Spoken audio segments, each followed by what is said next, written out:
حضرت عمر بن جموح رضی اللہ عنہ کی تمنا شہادت۔ حضرت عمر بن جموح رضی اللہ عنہ پاؤں سے لنگڑے تھے۔ ان کے 4 بیٹے تھے جو اکثر حضور صلی اللہ علیہ وسلم کی خدمت میں بھی حاضر ہوتے تھے اور لڑائیوں میں شرکت بھی کرتے تھے۔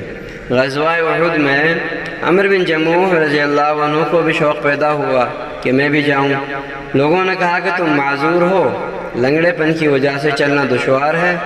انہوں نے فرمایا کہ ایسی بری بات ہے کہ میرے بیٹے تو جنت میں جائیں اور میں رہ جاؤں۔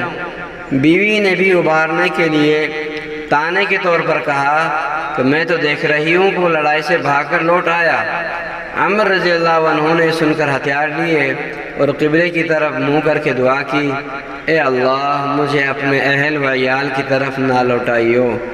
اس کے بعد حضور صلی اللہ علیہ وسلم کی خدمت میں حاضر ہوئے اور اپنی قوم کے منع کرنے کا اور اپنی خواہش کا اظہار فرمایا اور کہا کہ میں امید کرتا ہوں کہ اپنے لنگڑے پیر سے جنت میں چلوں پھروں۔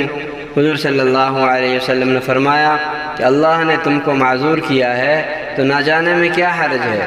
انہوں نے پھر خواہش ظاہر کی تو آپ صلی اللہ علیہ وسلم نے اجازت دے دی۔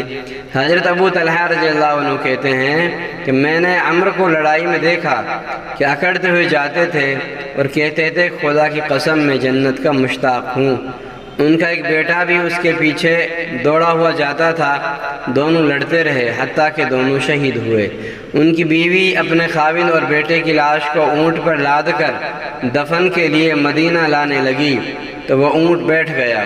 بڑی دقت سے اس کو مار کر اٹھایا اور مدینہ لانے کی کوشش کی، مگر وہ احد ہی کی طرف کا منہ کرتا تھا۔ ان کی بیوی نے حضور صلی اللہ علیہ وسلم سے ذکر کیا۔ آپ صلی اللہ علیہ وسلم نے فرمایا کہ اونٹ کو یہی حکم ہے۔ کیا عمر چلتے ہوئے کچھ کہہ گئے تھے؟ انہوں نے عرض کیا کہ قبلہ کی طرف منہ کر کے یہ دعا کی تھی، اے اللہ مجھے اپنے اہل و عیال کی طرف نہ لوٹائیو۔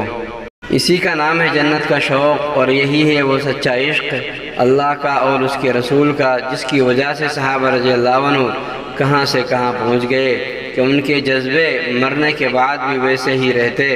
بتیری کوشش کی کہ اونٹ چلے، مگر وہ یا تو بیٹھ جاتا یا احد کی طرف چلتا تھا۔